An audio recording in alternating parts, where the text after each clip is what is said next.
What's up, Planeswalkers? It's your boy AK-Dog, back in Standard with a Jund Trample list.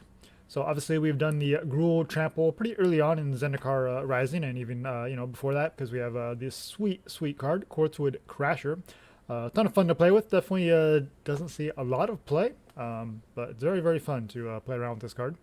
So yeah, did get a request to do a Trample deck, so I don't know if they missed that one, but I decided to do another one, and I've been kind of already toying around with this idea of giving trample creatures death touch. So kind of a cute deck, but it is kind of a fun, janky kind of thing that we can do, and just an excuse to play Quartzwood Crasher, which is a super awesome card. So just to recap, if you're not familiar, 5 mana, 6/6 trample.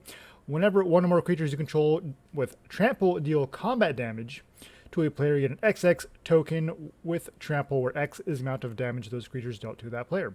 So that's a single instance of, the total amount of trample damage. You get one single token. So if you have 3 creatures that deal 12 damage, you get one single 12/12 trampling beast token with that. So either way, it's a very powerful and fun effect. So what we got going on here is we have the Alchemist gift and Lash of Thorns, which fill a pretty similar role, earning 4 Lash and 2 Alchemist gift, because the Lash does give the +2/+1 power instead of Alchemist, which is the +1 power, +1/+1 total. But they both offer a death touch. Lash of Thorns is just straight death touch. Alchemist gift gives you the option of death touch or lifelink. So our deck is pretty slow and lumbering. We're definitely very top end heavy. So if our opponent gets off to a fast start and they push our life total, well, we can get our 6/6 beast down, and then give it lifelink and give ourselves a little more breathing room. So that's definitely something we can do. So that's why we're doing the 4-2 split here. Just ways of giving our creatures with trample death touch, so we can assign 1 damage from the death touch to kill the creature, and the rest of it will have it trample through, and we can get a maximum value that way. Let's have 2 Raking Claws, kind of serving as our sort of Embercleave, if you will, with a double strike. Works extremely well with Quartzwood Crasher in play, and just kind of a fun card in general. And we get to cycle it away, so if we're, get this in our opening hand, it's decent. Otherwise, we know we have the right lands, but we're not going to be casting this for a while. We can always cycle it away and kind of dig for something else. And if we top deck this, which is what we want to do, which is why we're running the 2 copies, it's fantastic. We do need some early interaction here as well, so we got 2 Scorching Dragonfires. We are running all 4 Ilysian Caryatids. I do like this over the Lotus Cobra just a little bit better. Since our deck is a little bit jankier and trying to be cute with combat tricks, I find that actually, once we do get the creature power 4 or greater and be able to add 2 mana of any one color instead, is actually pretty powerful effect. So you're definitely getting value off the Caryatid either way. And it does help us ramp, of course, by playing our Crasher a little bit early.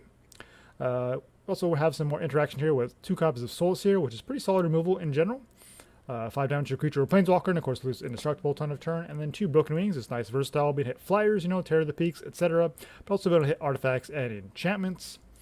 3 copies here of a Warden of the Chain, 3 mana, 4/4 with Trample, pretty solid value. However, it can't attack unless we control creature power 4 or greater, which we definitely have plenty of creatures with power 4 or greater. And if nothing else, it can still block, so definitely keep that in mind. So definitely make things difficult for your opponent to swing into you when you have this 4/4 down on turn 3. Let's have 4 Gemrazer, which can come down on turn 3 if you have a Caryatid out, where you can mutate on top of it and blow up an artifact and an enchantment. Or if you just need a 4/4 body down with Reach and Trample, that's always an option as well. Otherwise, you just play this for 4 mana and have a 4/4 Reach Trample body, which is perfectly fine. Just a solid option. 3 copies of Proud Wildbonder, so did a 3/3 split here. They each serve their purpose and definitely give us some nice value either way. Obviously, it's a 4-power creature, so it works with our Warden of the Chained. Has Trample as well, but also has the upside of creatures with Trample have the ability to deal combat damage as if they weren't blocked. So you go in for an Alpha Strike, even though your opponent blocks you, well, you can just have all that damage go straight to your opponent's face as if those creatures weren't even blocked. So that's pretty fantastic. So we're running 2 copies of Elder Gargaroth.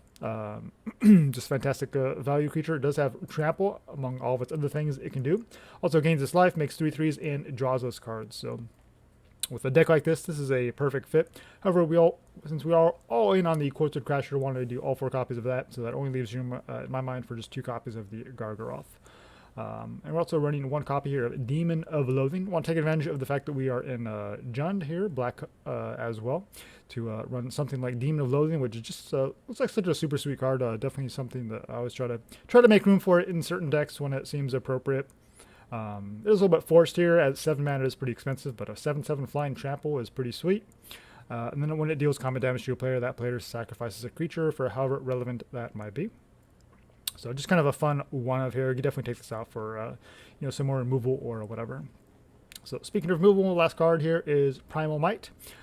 Sort of win more, but it also is kind of a very powerful card, as we get to fight one creature we don't control, and giving our creature +X/+X on the turn, which of course works extremely well with Trample, because we can give our Quartzwood Crasher +6 or +7/+7, have it fight something. It's gonna kill it at that size, and then you can trample through for damage even if your opponent has creatures, and do massive amounts of damage that way. So mana base here, we have 2 swamps. Since obviously we're just splashing black, so we don't need too many, but we do have some sideboard cards, so I definitely want to run more than one, so just 2 copies here, because obviously we're focused pretty heavily on the red and green. So we've got 5 mountains, 5 forest, 3 Temple of Malice, 3 Temple of Malady, 4 Cragcrown Pathways, and then a couple of Fabled Passage just to help us with our fixing as well. Definitely looking forward to the new lands we're getting, new pathways, Golgari and Rakdos pathways in the next set. So that'll be making decks like this much more viable, I think. 3 copies here of Agonizing Remorse in the sideboard, to go with our 2 copies of Kitesail Freebooter. Gives us a nice hand hit against the mid-range and control style decks. A couple of Thundering Rebukes give us a nice removal against the other creature-based matchups. Same thing here with Elspeth's Nightmare. Also works great against the Rogue and gives us some graveyard hate. Soul Shatter to deal with kind of more top-end creatures and planeswalkers like Ugin and whatnot. We're splashing blacks, so I don't really want to run things like Necromancer, which are double black in their mana cost, which might just sit in our hand dead because we don't have the right lands in play. So Soul Shatter just gives us a little bit safer option.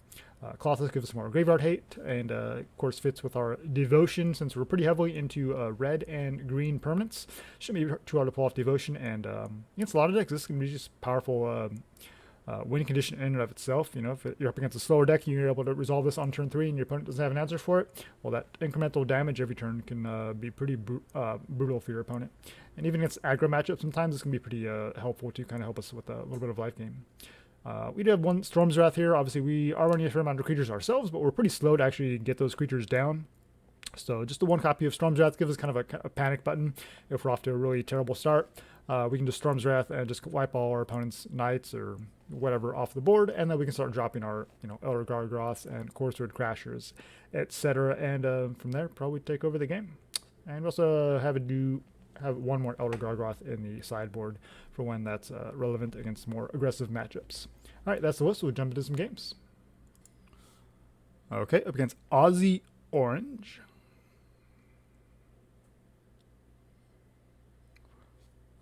Hand seems okay. We do have the appropriate lands. Probably end up cycling this Raking Claws depending on what we draw into, and we have a Gemrazer, at least on turn 4, worst case.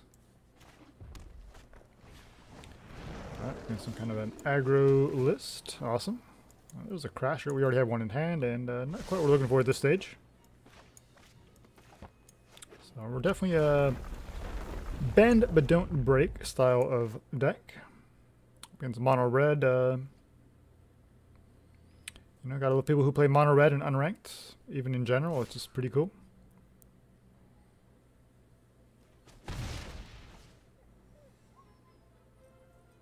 Just gonna hold up Stomp here. The nice thing is these decks are pretty linear, pretty predictable. We already have 5 lands, so we're good.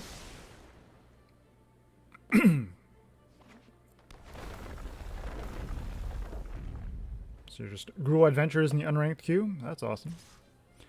One of the top decks in Standard. Just going to casually play it, no big deal.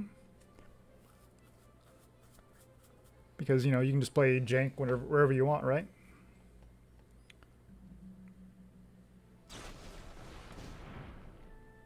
So they got 2 more landfall triggers, so hitting for 6.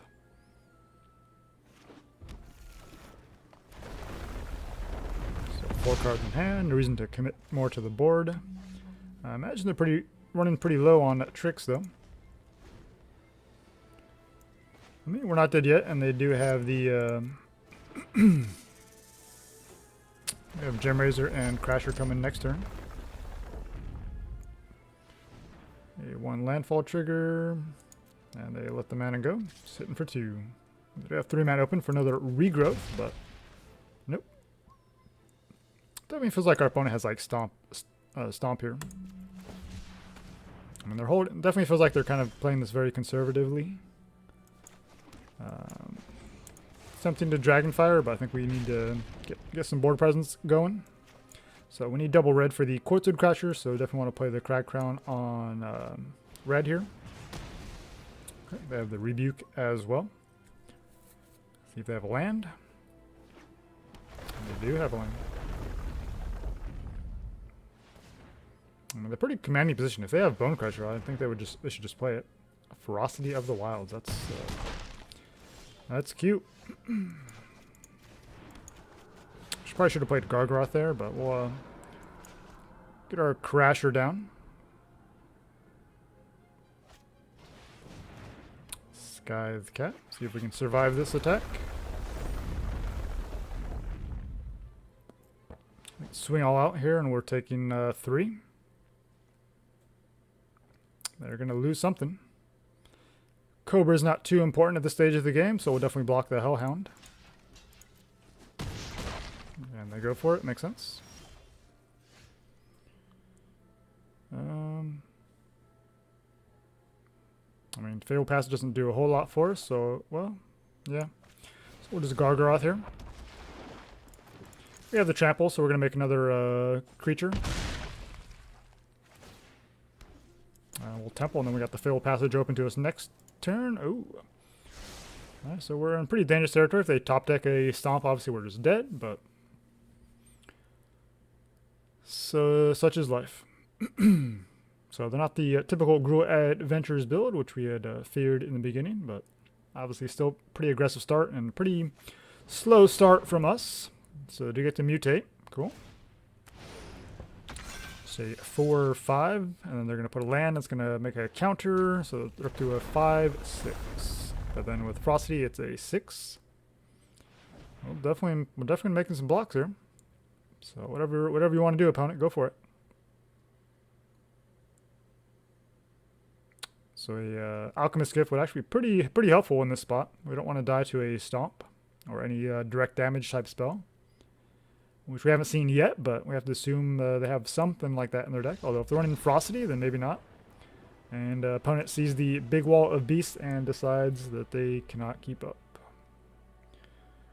Alright. Wildbonder can come out for the Storm's Wrath, if we can fire that off before their creatures get too big. Probably want the Gargaroth as well. So Demon's probably a little too greedy.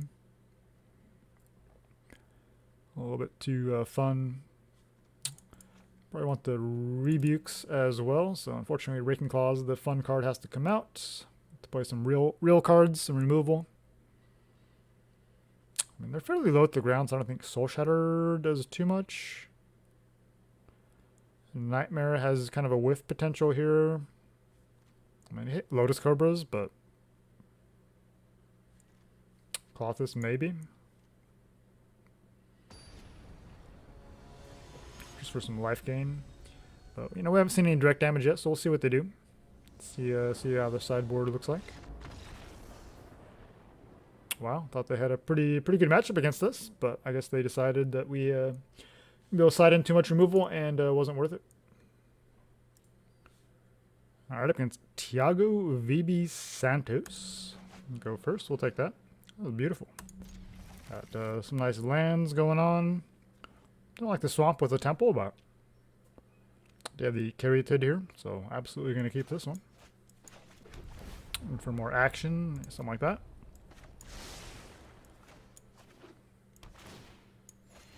Thornwood Falls. We'll show them green. We need to play green anyway for Caryatid, so yep. And next turn we have Gemrazer. Unless we need to kill something here. So if the Caryatid lives, which it should against a Simic deck, then we should be able to get this Crasher down a little bit early. Oh, Sultai. Oh, just a mutate list. Now the egg is pretty annoying. Let's see, just colorless, not artifact that we can blow up.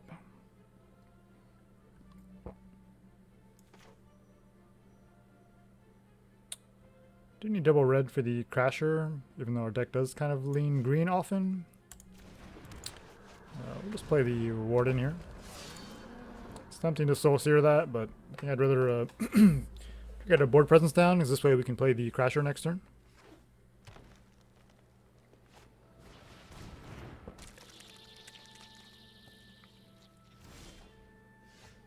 Or we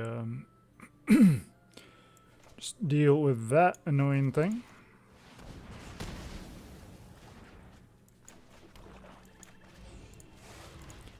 We'll mutate, because why not? There's a 4/4 to attack with.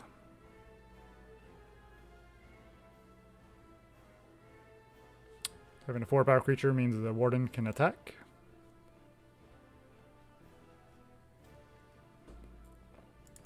Some people don't get tired of Scoot Swarm shenanigans. And we'll go Fabled Passage for a green source. And we should be covered on mana for the rest of the way.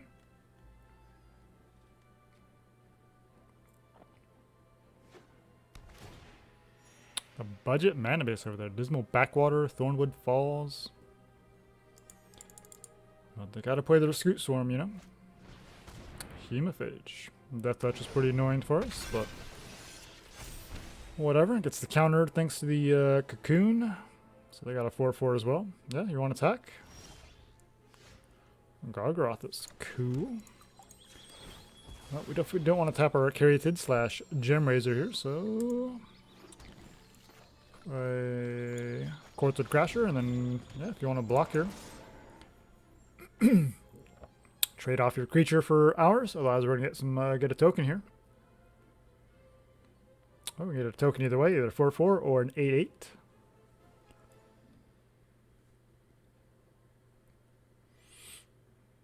Then we got the Gargaroth coming to maybe start refilling our hand, or just go wide with 3/3 tokens. We'll kind of see what our opponent is up to. Typically, mutates don't really go wide except for that stupid Scoot Swarm.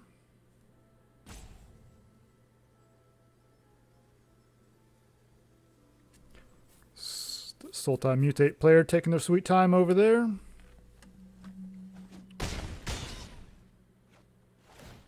Eight token it is. Thank you. Appreciate that. So we're not out of the woods yet. Auspicious Starix and stuff like that can be pretty annoying. Wow, mutating the Trumpeting Gnar. Still gain, what, 2 life here? And the creature now becomes a 5/5.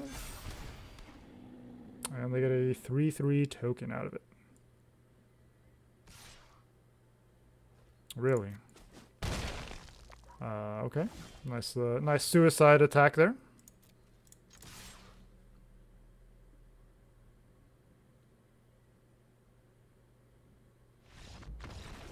I don't know if that was intentional or I don't know. Sometimes people just net deck and they have no clue what they're really doing. Which is, I guess, what the unranked queue is for, right? Just get some practice in.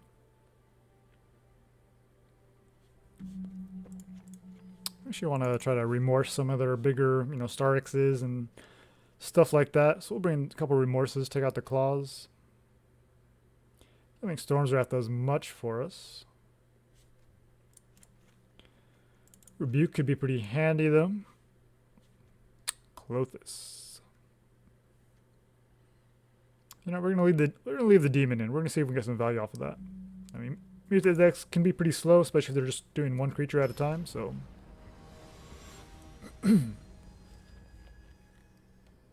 just need to make sure they don't go off with their Scoot Swarm, and we'll be all right.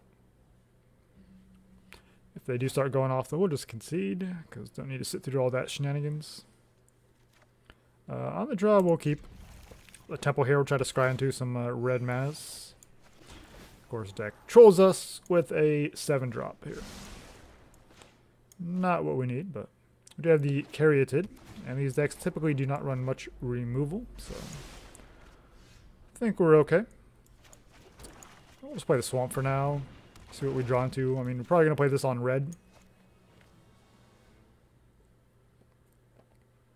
And again, probably just play the Warden here, but might want to rebuke something if it's like a Great Horn or yeah, something like that's probably worth killing.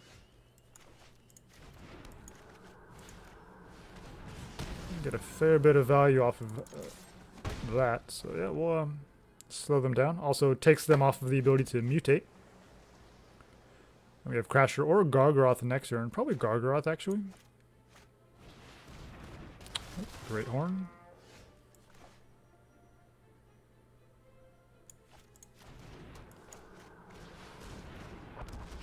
And next turn, we can potentially attack and then get some value off the having the Crasher in play with the Gargaroth trampling through, maybe. It could have a Hemophage, and we have to kind of consider if it's worth swinging in, but we still probably do. Shore Shark. That's annoying. So I gotta bounce our Gargaroth. Attack for 4. Grab a land. Yeah, these mutate decks are super annoying. Just all the little things they can do. And they're so susceptible to removal, so it's hard to take them too seriously. But if they go unchecked, they can do some pretty nasty things. Obviously, our deck is a little bit light on removal. We'll try to play just enough so we don't get run over.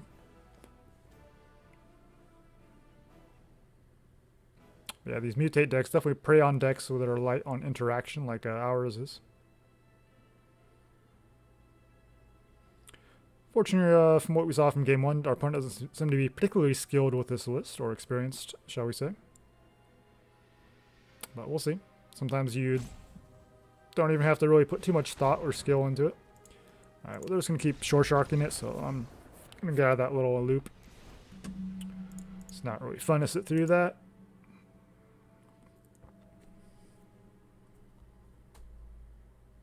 Yeah, it can do pretty annoying stuff like that. I mean, obviously we're not in a losing position right there, but we're definitely pretty far behind with them bouncing Shore Shark and us being pretty mid-range. You only able to get one creature out at a time.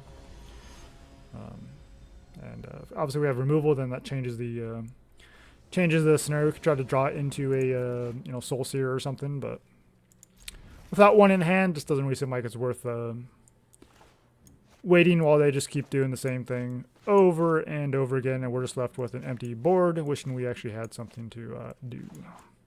So we got some removal here, got a couple lands, got all of our colors, so we're going to try to scry into more basic lands here. And should be a pretty good spot against this deck now.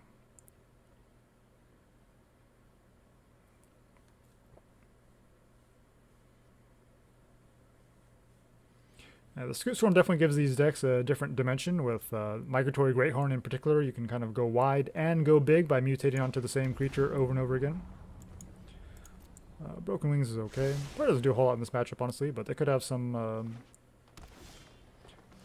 flyers we care about, like a Dirge Bat, maybe. Yeah, we'll take some basics here. Did another red source for this Crasher, but it's alright. We have Soul Sear, so whatever they play here, wow. Yeah, definitely need a red source here, please. Please, deck. It's a land, but we do need a red source pretty urgently, since that's the only creature we got right now. So my opponent is not playing anything, so they must be stuck on blue and not be able to cast something. They're running 60-something cards. Yikes. We had a perfect opportunity to get down a Quartzwood Crasher, and we miss it, and now our opponent finds a blue mana source. We have removal instant speed here with Soul Sear, but obviously having a Quartzwood Crasher down would be much, much better. Don't really want to use a Soul Sear in this spot, but I feel like we just kind of have to. There we go. Because if we don't, and we find a red mana source, and we play our Crasher, then they get to kind of go off with a Polywog Symbiote in play. Which is going to be terrible for us. So, now we're in a pretty good spot. So they have empty board. They are curving out with all their lands. Just going to hardcast a Trumpeting Gnar, no problem. I think we kill that. Just try to kill creatures every chance we get.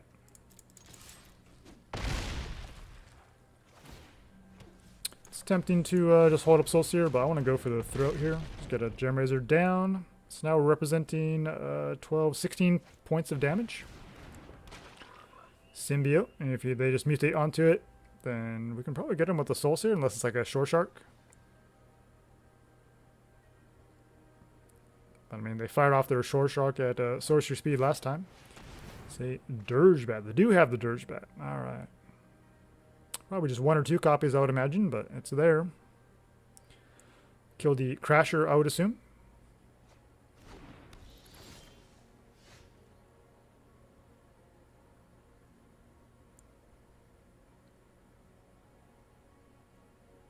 Do they mean to not mutate that? Wow. Wow. Well, we're going to get rid of that for sure. Let's take a look at their hand while we're at it. Sack a creature. Don't care. If you want to spend your... You want to spend that much... spend your whole turn just casting one of those, make a sack a token. Fine with that.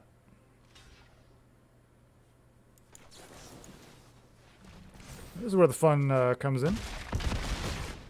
1 damage, the rest tramples through. Wow, it did it automatically. Usually you have to assign damage, since we did it instant speed there. But yeah, that's what the deck is trying to do right there. Is obviously Trample already makes blocks a little bit difficult for your opponent, but then you just bust out that Death Touch out of nowhere, and yeah, we only had to do 1 damage to them, and the rest through. So it actually looks like we would have had exactly lethal. Anyways, but like they say, math is for blockers.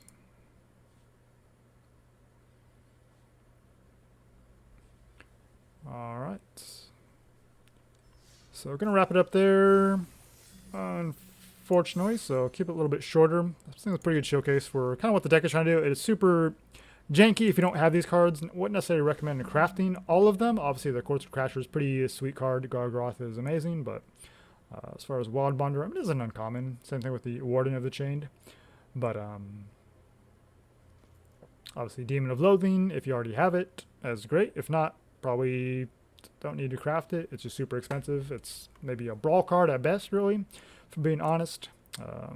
Primal Might obviously is a very good card, sees tons of play. You can also run Peripheral's Intervention, which I was thinking about initially because I do like the synergy with making a Trample token that can also double as removal, but Primal Might kind of fills that role pretty similarly. Of course, you have to have a creature in play to get a value off of this, but either way, still pretty sweet. Obviously, Sideboard, kind of nice utility here, so you definitely tweak it to kind of what you're seeing, but this feels pretty reasonable for kind of most matchups that you're likely to come across and need help against. So obviously super janky deck, but you know, if you can get your Crasher down and things like that, you can definitely do some pretty crazy stuff. Even though, you know, any of your Trample creatures down with Primal Might, you can just kind of blow out your opponent with some stuff that way as well.